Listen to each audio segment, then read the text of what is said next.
Hi there, hope you're living life to the fullest. This is Jordan, your guide on the quest for boundless longevity. Welcome to the Longevity Unlocked podcast, a place where I dive deep into the world of those extraordinary everyday heroes who are rewriting the rules for aging. Today we have a truly remarkable guest on Longevity Unlocked, someone whose life story is nothing short of inspirational. Ruth, at 82 years young, embodies resilience, independence, and a commitment to a healthy lifestyle that will leave you in awe.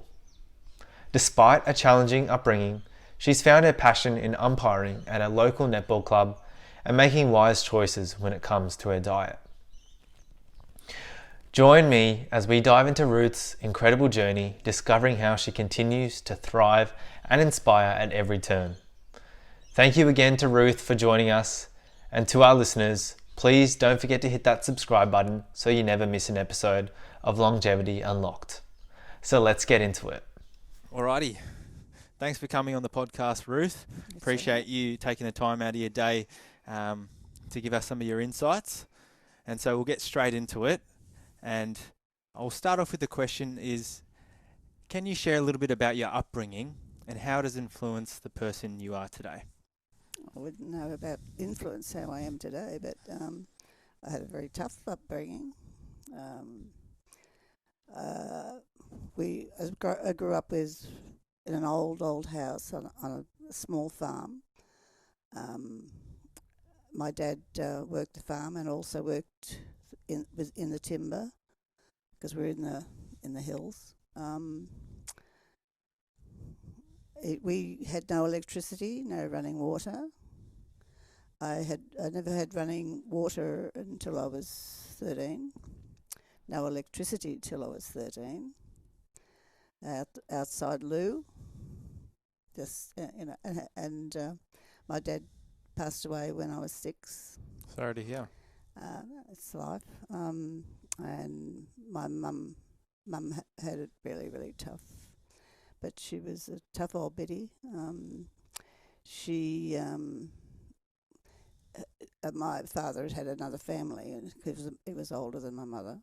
And when he passed away, there was a lot of confrontation with. I never knew about it, but Mum sort of lost everything, but she was able to stay in the house, and that's about all she had.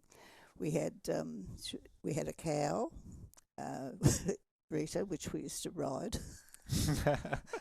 Very painful, but we used to ride.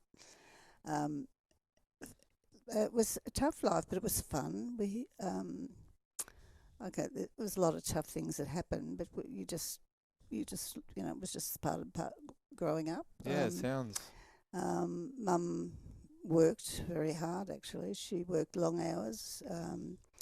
One stayed there for a couple of years. She was a cook. She was a good cook, so she worked at what was called the Bush Nursing Hospital, where I was born actually, and my sisters were born at Yarra Junction Bush Nursing Hospital. She used to ride a bike, summer and winter, 7 miles to and from her job. Wow. In the cold, sometimes snow, because it used to snow in the winter. Back then, doesn't come down that far anymore. Yeah, she's tough. Yeah, she was a tough old biddy. We used to go picking peas and beans, and she did that as well. It was just hard growing up, but there was a lot of fun, and we got up to a lot of mischief. Yeah. We had so much freedom. The freedom growing up then was amazing. Some houses we weren't welcome to because we were poor kids, and back then, unbelievably, you wouldn't think a small town could be so divided in their thinking, We stole a lot of things as kids. All of us did. As far as, say, fruit and stuff, we were never hungry because there was always a fruit tree or something in season, and you couldn't wait till your fruit got ripe. You had to go and pinch everybody else's fruit, but everybody did it. Yeah. And two of my best friends were boys, and we used to get up to some mischief, just harmless stuff. We lived on the school on the back fence was a school. I loved school. I absolutely loved going to school. And everyone said I was spoiled at school. The teachers liked me because I got to grade 3 and the preppies were bigger than me. Yeah, right. So it was pretty small, but it was good. I guess now moving on to your working life in a way. Okay. Well, in saying that, I had to. My sister and I went to live in Bundalega in Gippsland. We went to my mother's sister, and we went to school in Bundalega with 5 of my cousins, and we stayed with Mum, who had 10 children, and that was amazing. So then we came back. Mum came and we went back home, and we moved to Warburton, and I went to high school in Warburton, and then Mum decided she'd met somebody and she never married him, but they lived together, and they came to Melbourne and left us behind. Eventually, we just came down to Melbourne, and then Mum, I wanted to go back to school, and Mum said, "No, you're not going back to school." I had to go to work, and I was barely 14. Yeah, and what did you do? I worked in Coles. I loved that. It was good fun. They nicknamed me Half Pint, and that nickname stayed with me for different places for many years. People, then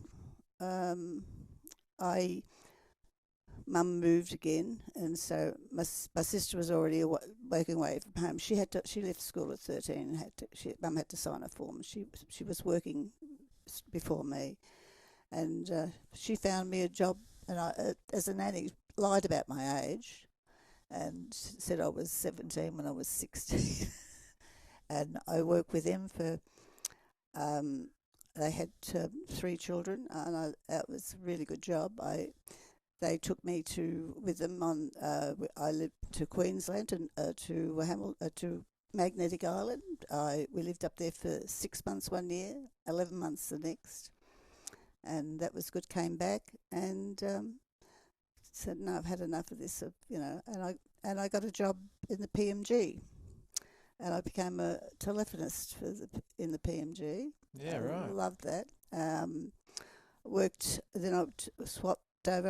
I worked on International, because International back then were just, you couldn't, no mobiles, so it was just the people rang, you connected, overseas you had to go into exchanges, and all that stuff. So I did that I'd already met my husband. I'd met my husband in my mother's lounge room. Just before I turned 18, I met John, and we went out I got married 3 days before I turned 26, and we went out for about 8 years, off and on. But yeah, then I moved in. I flattered with some girls in Armidale. That was good fun. Good fun. I flattered with them. And just John and I just broke it off a couple of times. Then I'd go up to.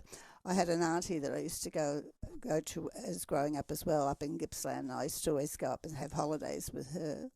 So I used to go up to my auntie all the time, and I had a few boyfriends up there when we'd break it up. Always found a boyfriend somewhere along the way, but it was good. It was good. It was hard because I had to fend for myself. I fended for myself since I was 16. So yeah, and I guess looking back on your life, what do you believe has been the key to your longevity and vitality? Would you say? I don't know. Just determination, I suppose. I'm not a really. People think I'm outgoing because I can talk a lot. But I'm actually quite shy deep down. But you have to stand up for yourself. So you just put one foot in front of the other, and there's other things. There's some quite horrible things. Not, it's like, for instance, my stepfather, as we called him, he came up one night and he was drunk, and he bashed the daylights out of me, you know. Yeah. Threw me on the floor and stood on me. So, you know, there's those little things. That's basically why I went to go, you know, when looking after children, you know. I just had enough, you know. That.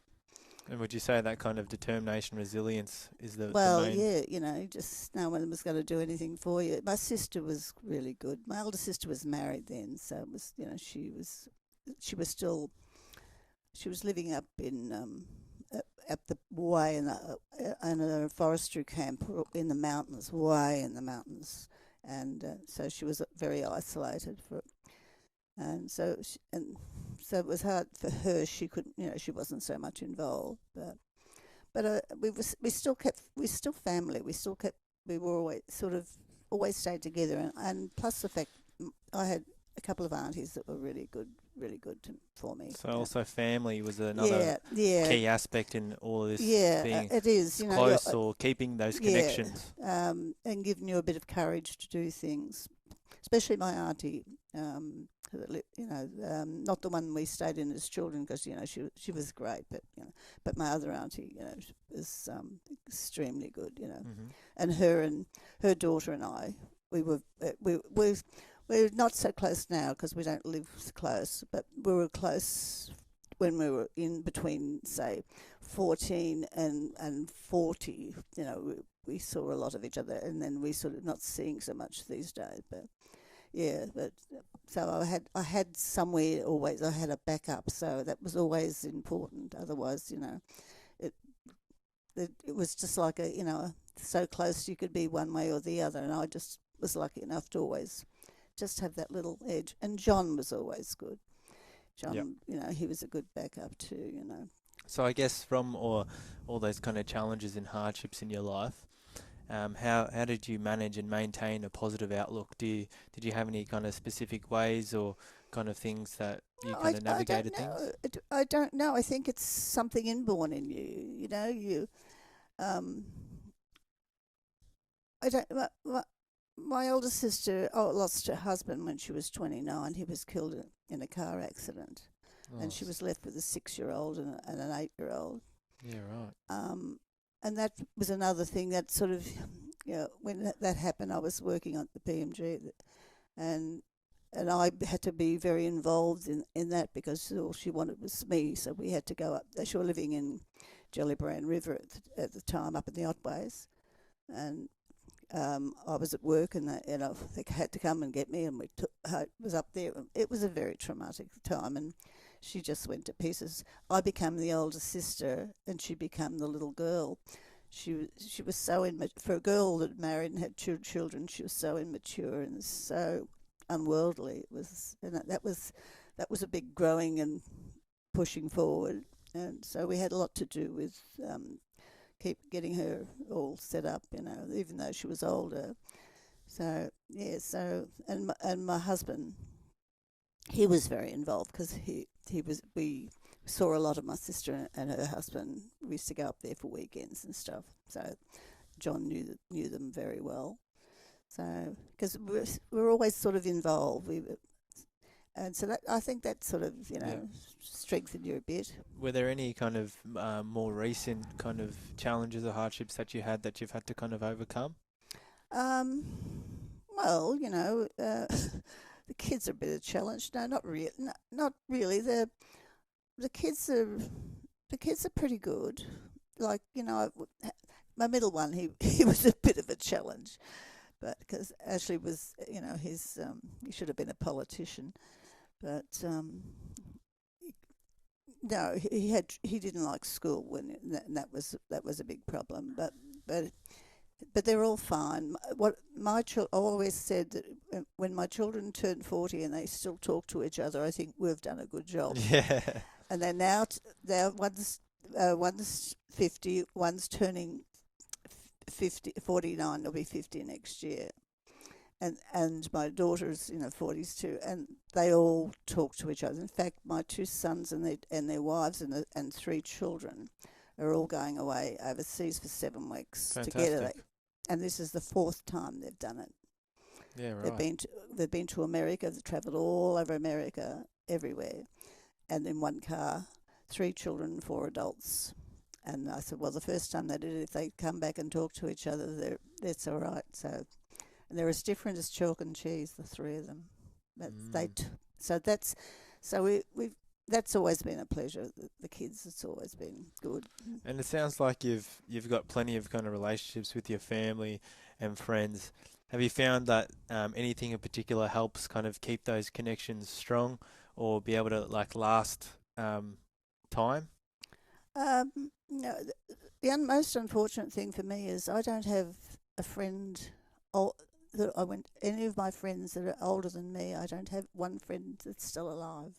Oh, so they've all kind of passed on. They've all, everyone is all my favourite cousins have all passed.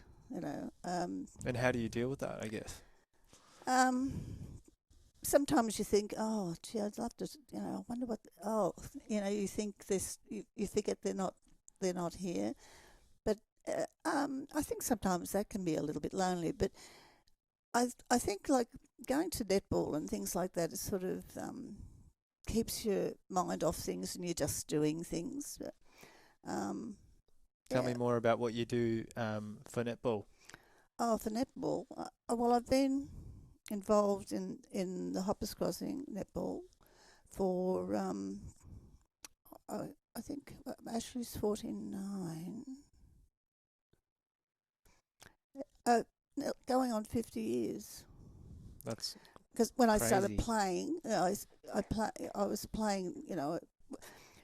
We started up a team out across the road. Heather, those two there. I said, "Do you want to go and play netball?" I said, "Oh, I haven't played for for years because I love always loved it." And and the girl across the road, she's not there anymore, but she'd never played any sport before. So we started a team, and it was the most hilarious couple of years. Win many games? We did. We won a grand final, and oh, great! Over a period of time, yeah. which it chopped and changed. But no, it was quite interesting. Yeah. But so that was, and then when I had my daughter, of course, and she started playing. When as soon as she was old enough to play, she played, and she played all through juniors. I coached. I didn't coach the first year because my neighbour down the road, she was the coach, and her daughter and my daughter were best friends. Oh, that breaks my heart. That was very hard. Emma got, isn't it awful? I just can't remember what it was now. She got not Hansen's disease. She got some sort of health condition. Yes, would turn the body all gold. She was gold when she died. Right. And at the time, it was the worst few months ever. So I took over because when Emma passed away, I took over and I coached the girls all the way through. Yeah. And do you, I guess, do any other kind of physical activity now? Except for the netball? No, not no. I had a bit of Tai Chi for a while, but then my friend, didn't go much, and she's also passed away. So I just so lost it's more her. for that kind of social. My husband's retired. Since he retired, he doesn't want to do anything. He keeps saying he's retired, so that's good enough for him. And he's made me a little bit lazy, so I've got to really push to do things. Yeah. So yeah, but I have a niece, my daughter of my sister. My sister's husband passed away. Her and I think without her, I don't know how I forgot to mention it. She's been an absolute blessing in my life. When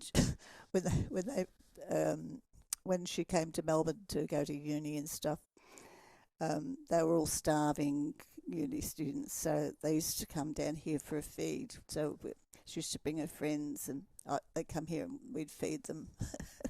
And she's repaid that tenfold. But she's been an absolute amazing girl for me.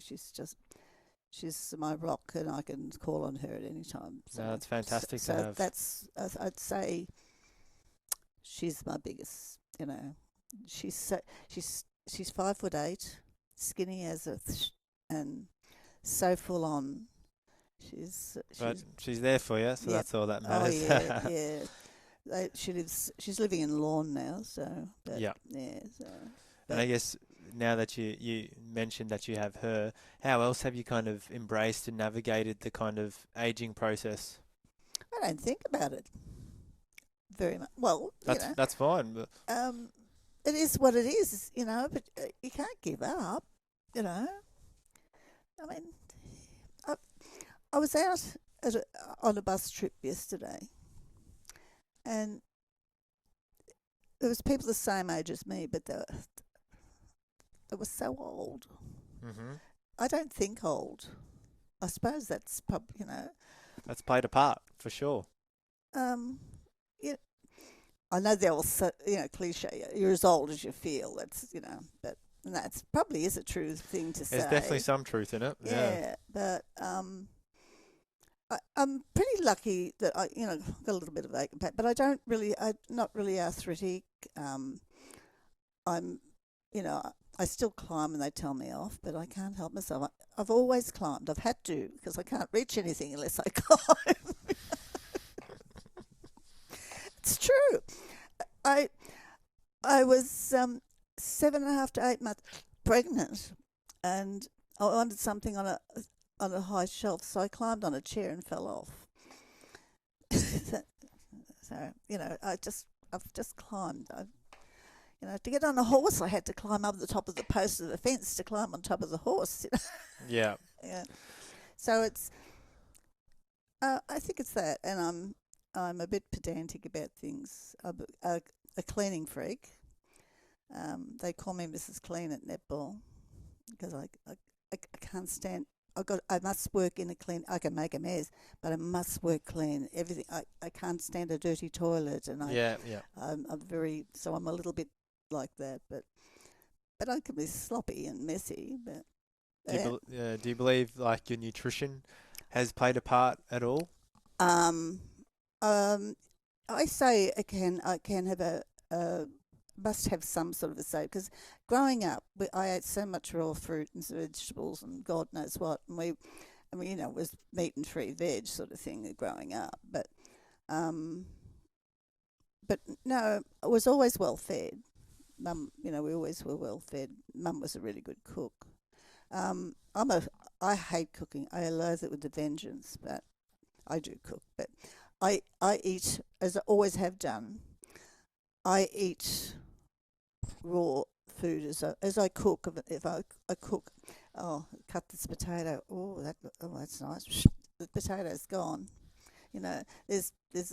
I know people go, you eat raw potato. I said, I've been eating raw potatoes as far back as I can remember. But there's different types of potato. There's starchy ones, which is very popular.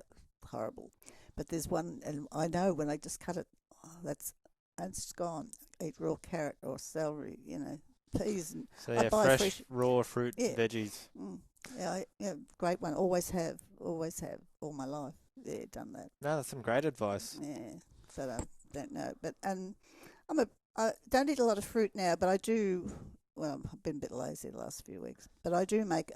Even now I make a juice. Since when I got very ill, and when I was sort of recovering, my niece said, she's a nurse actually. She was, and she kept saying, she said, Auntie Rissy, you've got to have this. You've got to do this. Okay. Okay. So I don't know whether it helps or not, but I make a drink up, and I have ginger, carrots, celery, apple. What else do I have?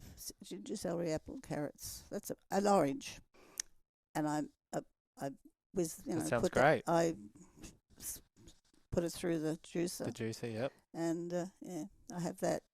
No, there's definitely lots of benefits in the celery juice and ginger and all those kinds of things that I've read about also. Yeah.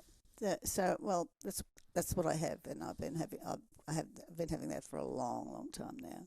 But I do that. But I get it sometimes. Oh, I've got to wash those dishes or put them in the dishwasher. That's everyone though. But yeah, but apart from that, no. I did go back to I stopped work when I was pregnant with my second child, and I never worked. And just when my kids were playing footy, and that was my eldest son was playing in the under 14s, I think, at the time. And we were up at the club, and someone said, "Who doesn't work?" Women were talking. Who doesn't work? And they all said, "Oh, Ruth doesn't work. She doesn't work." Oh, she said, "How would you like to come and to work in the kitchen for me?" I said. She said, "Oh, she said." They said, "Yeah, she'll go." You know, I said, "Where?" And she said, "Oh, in the city at Westpac Bank."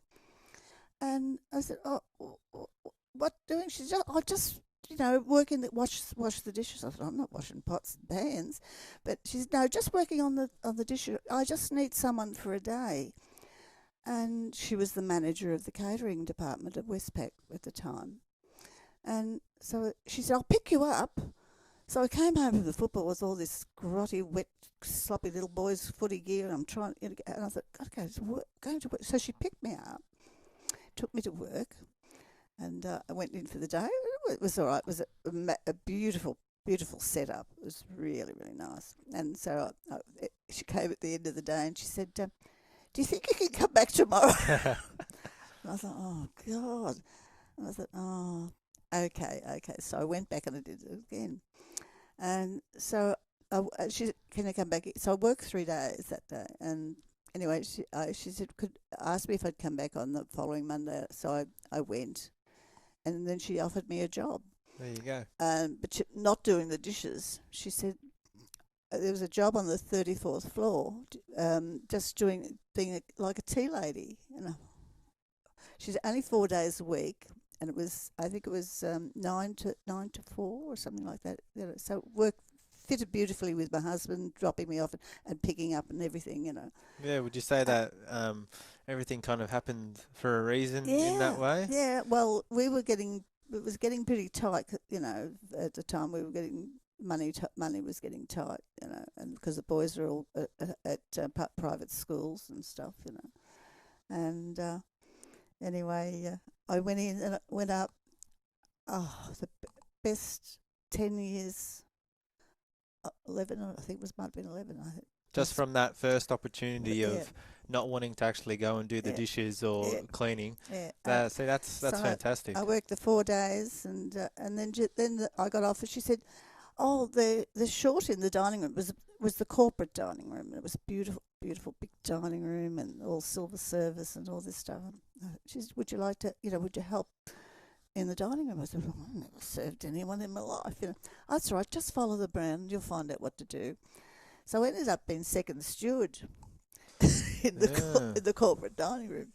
Yeah, I guess that's a perfect example for, I guess, people who are listening, that doing something you might not think that, "Oh, yeah, cool, it'll be fun for maybe once or twice," but you never know where it can take you. You might meet someone who'll know this, you might do something and someone might recognize how good you are, and there's plenty of avenues that can kind of go from just making that small decision. So sometimes even just taking that first step and getting a little bit out of your comfort zone in a way. Oh, it was definitely out of my comfort zone. It can give you massive, I guess, rewards and fulfillment, as what Ruth has mentioned. Yeah, it was just a great time. And then I ended up doing it virtually. I was doing that. I did a little bit of I still stayed on the 34th floor, but I was basically just doing the dining room. I was, doing we did functions.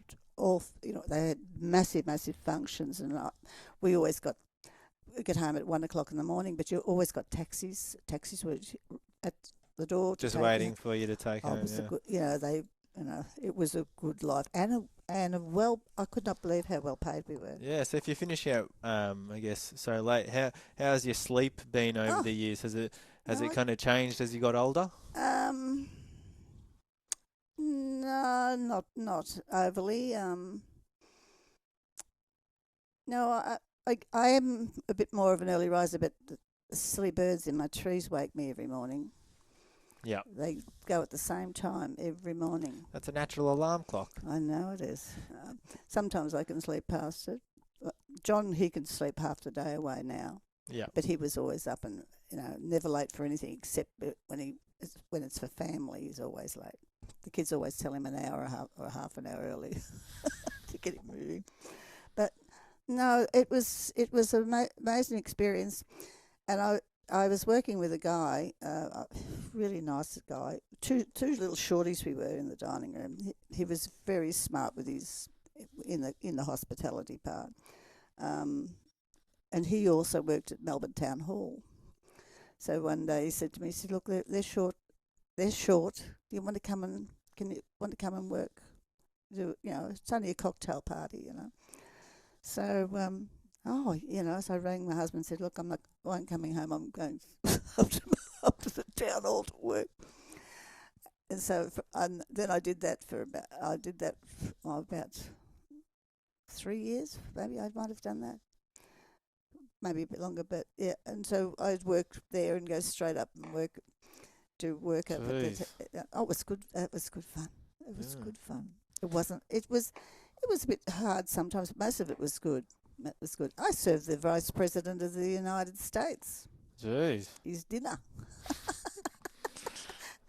The carcass was out here, and they had a big function at the town hall, in the lower town hall, and they had he was on a big table, and Russ was he was in charge of it, and I was over the back box, and he comes up. Come with me. Why is it? Oh, I've got these stupid people. I don't know what they're doing. And kicked them off this is waiting staff, kicked them off the table and said, "Here, you," and put me on the table with him. So, it was an interesting night. Yeah, it was good. A lot of things good. Yeah, well, I don't want to take too much more of your evening, so I'll finish off with the last question I like to ask everyone who comes onto the podcast, and that is, in your opinion, what is the one or the most important ingredient for a happy and fulfilling life? Oh, putting one foot in front of the other is a good one, but you shouldn't look back too much on things that you can't alter. You can't change your past. Your past is your past. You've got to, look. For instance, my older sister was a great one for living in the past. Whenever we were together in her latter years, she loved me to death, I have to say, but she always wanted to take back to always when, at a better time in her life, but I just never, I just want it to be, I like going back and having a bit of a reminisce, but not, yeah. I don't want to be there, it's gone, I can't change it, just try and, make it better and, So keep moving forward is, I guess, the main thing that you... Because if you keep looking back, it's just going to hold you back. Every now and again you get a negative, and it really drags you down, and you realise it's not a good place to be. So don't put yourself there. I try not to. You're a great example for it as well. I don't know about that, but I try not to. John's he's been, I've been very lucky. He tolerates me so well. Not many people could put up with him what he puts up with, but he's not a doer. I knew that when I married him, he wasn't going to be a doer. We've never had a proper front yard because we disagreed on how it was done, and he said, "Well, I'm not going to do it." Basically, that's how it ended up. Well, at least there's someone that's able to kind of. I don't know. I think it's been the backbone, and it can't do better than to think that your children adore their father. I absolutely love him, and now it frustrates them all because they want him to. But they absolutely adore him. Fantastic. I think that's a great way to end it.